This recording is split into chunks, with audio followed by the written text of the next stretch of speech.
E no, allo Stadio Friuli di Udine non si sta organizzando un torneo di beach soccer, ma semplicemente si stanno facendo dei lavori di rizzollatura del terreno in vista della finale di Supercoppa europea del prossimo 13 agosto tra Tottenham e Paris Saint-Germain per avere un campo di livello superiore.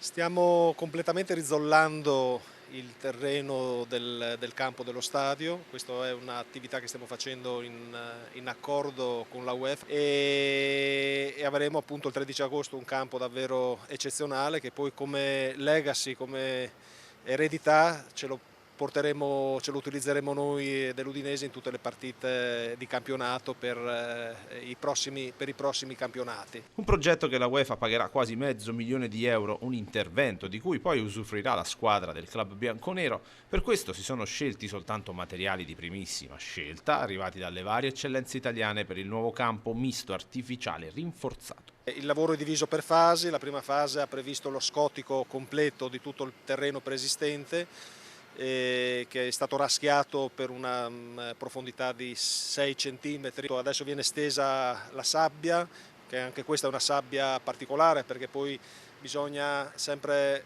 in questo tipo di attività c'è una continua ricerca e cura di tutti i dettagli. Questa è una sabbia speciale che avviene dalle sponde del Po, una sabbia silicea. Una volta che la sabbia sarà stesa e il campo e la superficie completamente livellata, verranno stese le zolle, la nuova erba. L'erba è coltivata in un vivaio a Verona e successivamente, una volta stese le zolle dell'erba, si passerà con una macchina che andrà a cucire letteralmente le zolle di erba al sottofondo. A intervento ultimato praticamente ci sarà un 10% di erba sintetica rispetto all'erba naturale. E quindi il messaggio tra le righe a Mister Rooney e ai suoi giocatori è d'obbligo: per gli errori tecnici non ci saranno più alibi.